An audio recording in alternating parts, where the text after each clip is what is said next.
Hello students, आज हम करेंगे क्लास थर्ड की हिंदी बुक वीणा का चैप्टर नंबर 9।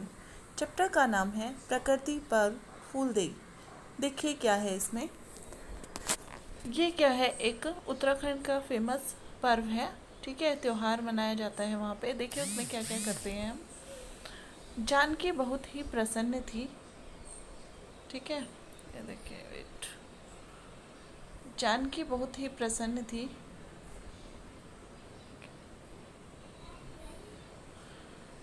कल वह अपने मित्रों के साथ फूलदेई पर्व के लिए जाएगी। जानकी लड़की है। कल वो आज बहुत खुश है क्योंकि कल वह अपने फ्रेंड्स के साथ फूलदेई पर्व मतलब त्योहार मनाने जाएगी। अगले दिन उसकी ईजा मतलब माँ उसे सुबह सुबह उठा दिया। अगले दिन उसकी माँ ने उसको सुबह सुबह उठा दिया। नहा धोकर अपनी छोटी डलिया हाथ में लेकर वह फूल चुगने के लिए निकल गई। फिर वो नहाई धोई, अपनी छोटी सी डलिया मतलब ये बास्केट टोकरी लेकर वह निकल गई। आंगन में पहुंचते ही उसे हेमा, गीता, राधा, वीर, गोविंद और मनोज को पुकारा। फिर वो आंगन में गई और उसने अपने जो दूसरे मित्र थे उनको पुकारा। सब हाथ में छोटी डलिया लेकर जंगल की ओर निकल पड़े। सब हाथ में छोटी सी टोकरी लेकर जंगल की तरफ निकल पड़े। आगे देखिए क्या है। फूलदेई उत्तराखंड का एक प्रसिद्ध त्योहार है। ये त्यौहार बच्चों के द्वारा मनाया जाता है। इस त्यौहार को बच्चों के द्वारा मनाया जाता है, इसलिए इसे बाल पर्व भी कहा जाता है। ठीक है, और इस त्यौहार को क्या कहा जाता है? बाल पर्व कहा जाता है। बच्चों मनाते हैं ना, इसलिए बाल पर्व कहते हैं। ये चैत्र मास के संक्रांति के दिन मनाया जाता है। ठीक है, चैत्र मास हिंदू नववर्ष का पहला महीना है, मतलब अप्रैल के महीने में। ठीक है, फूलदेई वसंत ऋतु के आगमन का प्रतीक है। फूलदेई किसको रिप्रेजेंट करता है? बसंत ऋतु अब आ गई है। चैत्र ऋतु आते ही ऊंची ऊंची पहाड़ियों से बर्फ पिघलने लगती है। जैसे ही चैत्र की ऋतु आती है तो क्या होता है? गर्मी थोड़ी स्टार्ट हो जाती है और पहाड़ों से बर्फ पिघलने लगती है। सर्दियों के ठंडे दिन बीत जाते हैं और सर्दियाँ क्या हो जाती है? ख़त्म हो जाती हैं। अभी उत्तराखंड के सुंदर पहाड़ फूलों से लद जाते हैं। उत्तराखंड के पहाड़ फूलों से लद जाते हैं। जानकी और उसके मित्रों ने बुरांस, फ्योली और कई प्रकार के फूल अपनी छोटी छोटी डालियों में इकट्ठे कर लिए। जानकी और उसके मित्रों ने बहुत सारे फूल इकट्ठे कर लिए अपनी टोकरी में। अभी यह टोली, जिसे फुलारी कहा जाता है, इस ग्रुप का जो बच्चों का ग्रुप है उसको क्या बोलते हैं? फुलारी बोलते हैं। हर घर के मुख्य द्वार की देहली पर रुकती। वो क्या करती है? हर घर के मुख्य द्वार पर जाती है। देहली मतलब जो गेट का बाहर वाला हिस्सा है, वहाँ पे देहली पर रुकती है। अक्षत और फूल डालती और गाती जाती। फूलदेई छम्मा देई द्वेणी द्वार भर बकार, ये देली के बारंबार नमस्कार फूल द्वार। तो ये सब वो बोलते हैं। ठीक है, इसका अर्थ क्या है? इसका अर्थ है, देखिए, इसका अर्थ है आप देहली फूलों से भरी रहे, मंगलकारी हो, सबको क्षमा प्रदान करें, सबकी रक्षा करें। देहली और घर में समृद्धि बनी रहे, सबके घरों में अन्न के भंडार भरे रहें। सभी घरों में फुलारी के आने की तैयारी की जाती है। घरों को पूर्णतः स्वच्छ करके देहली को गोबर मिट्टी से लीप कर तैयार किया जाता है। जो कच्चे घर होते हैं उनको गोबर मिट्टी से लीपा जाता है। ठीक है, फुलारी जब गाकर अपना आशीर्वाद देते हैं तो हर घर से उन्हें चावल, गुड़ और भेंट के रूप में पैसे दिए जाते हैं। जब वो गाकर अपना आशीर्वाद देते हैं बच्चे, तो क्या किया जाता है? उन्हें क्या बोलते हैं? चावल, गुड़ और भेंट के रूप में पैसे दिए जाते हैं।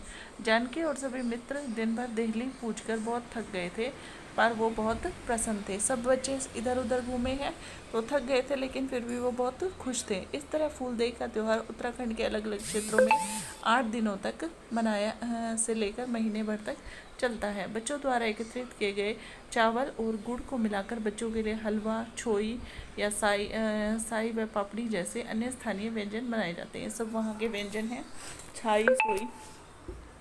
उसके बाद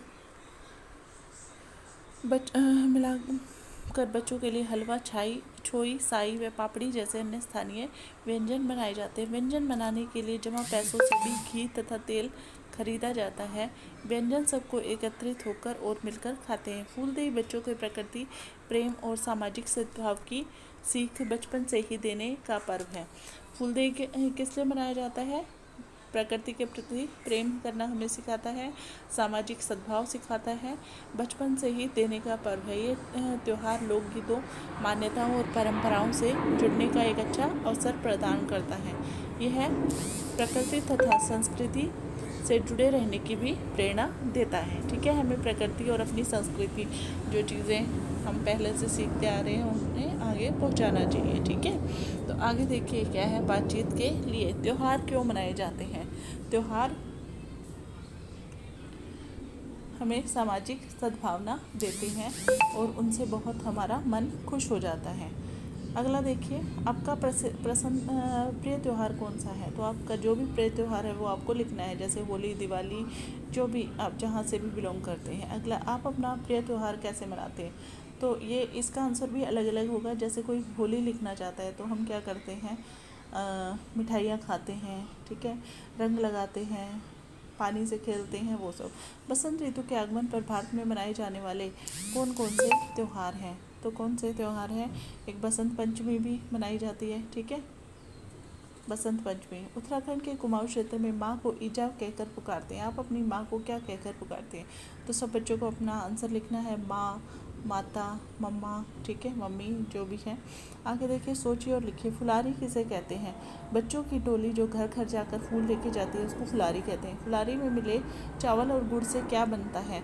बच्चों के लिए खाना बनता है। ठीक है, हलवा, ठीक है, और पूड़ी, पपड़ी। फूलदेई को बाल पर्व क्यों कहा जाता है? फूलदेई को बाल पर्व इसलिए कहा जाता है क्योंकि बच्चे उस दिन घर घर जाकर लोगों को फूल एकत्रित करके घर घर जाकर देते हैं। फूलदेई पर्व बच्चों को प्रकृति से कैसे जोड़ता है? फूलदेई पर्व पर बच्चे जाकर फूल इकट्ठा करते हैं और उसको घर घर में जाके बांटते हैं। आगे देखिए, भाषा की बात। ये क्या बोल रहा है? यह जो आदमी है बोल रहा है तुम कौन हो? ये बोल रही है मैं पूजा हूँ, मेरे साथ मेरे मित्र अंजलि, मयंक और निखिल हैं। ठीक है, और पूछ रहा है तुम्हारे साथ कौन कौन है, फिर ये बता रही है। ऊपर दिए गए चित्र में शिक्षक पूजा से प्रश्न पूछ रहा है। पूजा उत्तर देते हुए अपने और मित्रों के बारे में बता रही है। इन दोनों उदाहरणों में पूर्ण विराम, अल्प विराम और प्रश्नवाचक चिन्ह का प्रयोग किया गया है। ठीक है, नीचे दिए गए वाक्यों में विराम चिन्हों का उपयोग कर ठीक से लिखिए। गरिमा को फल खाना बहुत पसंद है, पूर्ण विराम आएगा। मैं अपने मित्र गौरव, दीपक, यहाँ पे ये अल्प विराम आएगा। ठीक है, यहाँ पे दीपक के बाद अल्प विराम। ममता नवजोत को फल खाने की सलाह देती है। ठीक है, क्या आपको भी फल खाना पसंद है? क्वेश्चन मार्क, यहाँ पे पूर्ण विराम। आगे देखिए, फूलदेई वसंत ऋतु मार्च अप्रैल में मनाया जाने वाला त्यौहार है। ऐसे ही शरद ऋतु सितंबर से अक्टूबर और हेमंत ऋतु नवंबर दिसंबर में मनाए जाने वाले त्योहारों की जानकारी खोजिए और लिखिए। दशहरा मनाया जाता है, दिवाली मनाई जाती है। ठीक है, दिवाली और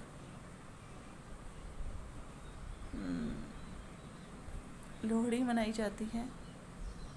ठीक है, लोहड़ी और नवंबर दिसंबर सितंबर अक्टूबर। सितंबर में राखी मनाई जाती है, कभी कभी पहले अगस्त में भी मनाई जाती है। ठीक है, और लोहड़ी मनाई जाती है, दशहरा, दिवाली, बस यही मनाए जाते हैं। और कुछ आपको लिखना है तो आप लिख सकते हैं। आपके विद्यालय में मिलने वाले अवकाश की जानकारी प्राप्त कीजिए और ऋतुओं के आधार पर नीचे दिए गए तालिका में लिखिए। ग्रीष्मकाल इन अवकाश कब से कब तक होता है? मई से जून तक होता है, मई से जून। ठीक है, कितने दिनों का होता है? 50 दिनों का। शीतकालीन अवकाश कब होता है? दिसंबर में होता है, दिसंबर में 10 दिन का होता है। ठीक है, शरदकालीन है ये, शरदकालीन तो होता है अक्टूबर में, अक्टूबर, और ये होता है दिसंबर में, ये भी 10 दिन का। उसके बाद देखिए, आइए अपना घर सजाइए। फूलदेई के दिन घरों को स्वच्छ करके मुख्य द्वार की देहली को गोबर मिट्टी से लीप कर तैयार किया जाता है। आप अपने घर को त्योहारों के लिए सजाने हेतु किन किन वस्तुओं का प्रयोग करते हैं? हम किसका प्रयोग करते हैं? हम रंगोली बनाते हैं, रंगों का प्रयोग करते हैं, रोशनी का प्रयोग करते हैं और फूलों का प्रयोग करते हैं। ठीक है, तो यही आएगा। फूल आम और अशोक के पत्तों से या अन्य किसी भी वस्तु के उपयोग से सुंदर तोरण बनाइए। तो ये है, ये एक फूल लगाना है, पत्ता लगाना है, ठीक है, आम के पत्ते, तो ये तोरण बना रखा है। किसी भी तरह से ऐसे ऐसे कोई भी डिज़ाइन आप बना सकते हैं। आगे देखिए, मधु रानी एक दिन उद्यान में गई, ठीक है, वह बहुत प्रसन्न थी। वहाँ उससे सूरजमुखी बहन, ये सूरजमुखी, ठीक है, सूरजमुखी का फ्लावर है तो इसको बोल रखा है सूरजमुखी बहन, और सूरज मामा दोनों मिले, ये मधु रानी है। सोच कर लिखिए वे तीनों आपस में क्या बात कर रहे होंगे, ठीक है। तो मधु रानी से पूछ रही होगी तुम दिन में ही क्यों आती हो, रात को क्यों नहीं आती। तो वो बोल रही होगी कि दिन में जब सूरज मामा आते हैं तभी मैं आ पाती हूँ, ठीक है। अब देखिए, बुरांस के फूल लाल रंग के होते हैं जो गर्मी के मौसम में आते हैं। ये देखने में बहुत सुंदर लगते हैं। इनका प्रयोग दवाई बनाने के लिए किया जाता है। हिमालयी राज्यों में बड़ी संख्या में पाए जाने वाला है।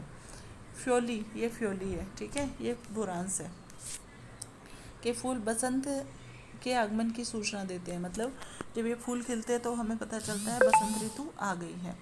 पीले रंग के होने के कारण इनका नाम फ्योली रखा गया है। ये पहाड़ों की सुंदरता के प्रतीक हैं। ये भी औषधीय गुणों से भरपूर हैं। सुनो भाई गप। अब देखिए इकाई 3, आओ खेले सुनो भाई गप। सुनो भाई गप, सुनो भाई शप, नाव में नदियाँ डूबी जाए, ठीक है। चींटी चली बाजार को, नोमन मल के तेल, ईंटें दो बगल में ले ली, सिर पर धर ली रेल। मतलब ये गप मार रहे हैं, ऐसी चीज़ें नहीं हो सकती ना, तो फिर ये इसको बोलते हैं गप, ठीक है। तो बोल रहे हैं कि चींटी चली बाजार में, नोमन लेकर तेल, दो ईंटें धर ली बगल में। अब चींटी ईंटें उठा सकती है, यहाँ पे देखो उठा रखा है इसने, ठीक है, ये वाला। और नोमन सिर पर धर ली रेल।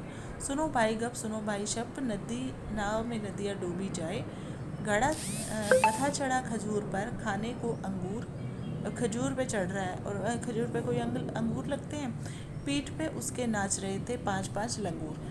अब गधे की पीठ पे 5-5 लंगूर कैसे आ सकते हैं। सुनो भाई गप, सुनो भाई शप, नाव में नदियाँ डूबी जाए। आगे देखिए, हाथी ढम ढम ढोल बजाए, ऊँट खाट पर सोए। अब हाथी ढोल बजा नहीं सकता, ऊँट खाट पर सो नहीं सकता। बिल्ली सबकी रोटी सेके। अब बिल्ली के क्या सबके लिए खाना बना सकती है, नहीं बना सकती, ठीक है। घोड़ा सबके कपड़े धोए, सुनो भाई गप, सुनो भाई शप, नाव में नदियाँ डूबी जाए। किसने लिखा है, अज्ञात, मालती देवी द्वारा संशोधित व परिवर्तित, ठीक है। तो इसी के साथ ये चैप्टर हमारा कंप्लीट हुआ। आगे हम करेंगे नेक्स्ट वीडियो में। तब तक के लिए थैंक यू।